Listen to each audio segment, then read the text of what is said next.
Nag 5 man kami dito sa RG kasama mga kasquad ko at ito yung nangyari. Dahil kakakuha ko pa lang sa skin ni Johnson so siya na ginamit ko at ito pala picking ng mga kasama ko. Ito naman ang mga makakalaban namin and mamaya lang papakitaan ko kayo paano mag-target lock ng mga pasikat na kalaban.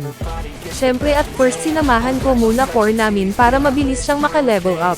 Habang kami busy sa pagpa-farm bigla namang dumating yung Fanny at na first blood niya ako dito.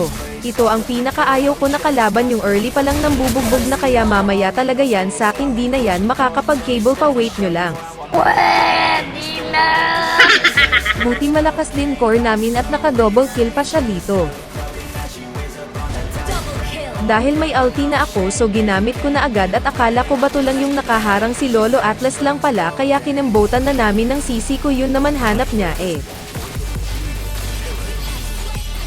Dahil nagpapa-item pa sisi ko kaya si Brody muna ihahatid ko sa top para naman makaganti siya kay Manang Layla. Kahit mag-flicker ka pa di ka makakatakas sa sports car ko Layla. Paborito talaga ng sisi ko kapag nag-Johnson ako kasi di daw siya mapapagod maglakad dahil may service na siya hahaha. Terraces at Mang KS sa baba hahaha. Kada kill mo sis pambili natin yan ng gasolina, no kill no gasoline to hahaha. Pag pinaandor ko na sports car ko magtago na talaga kayo dahil paniguradong may uutot pag nabangga ko.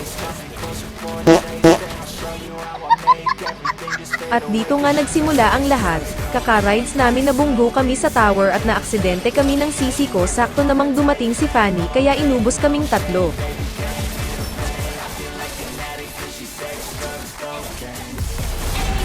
Ito ang gusto ko target lock yung Fanny na pasikat kaya sinabihan ko na sisi ko and tingnan nyo na lang kung makakapag-cable pa ba yan.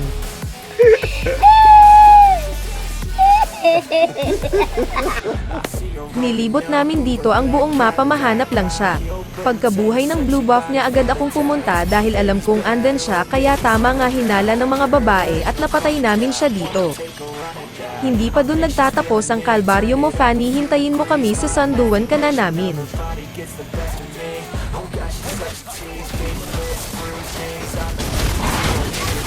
Hinanap ulit namin siya at dahil mukhang blue si Fanny kaya bumalik kami dun, wag ka na mag-blue Fanny sinasabi ko sa'yo mababaog ka lang hahaha.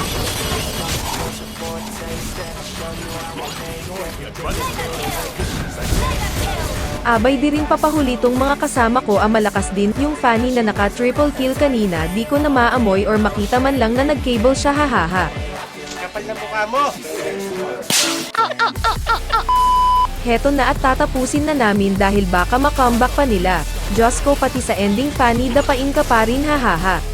Bangon ka na lang next season.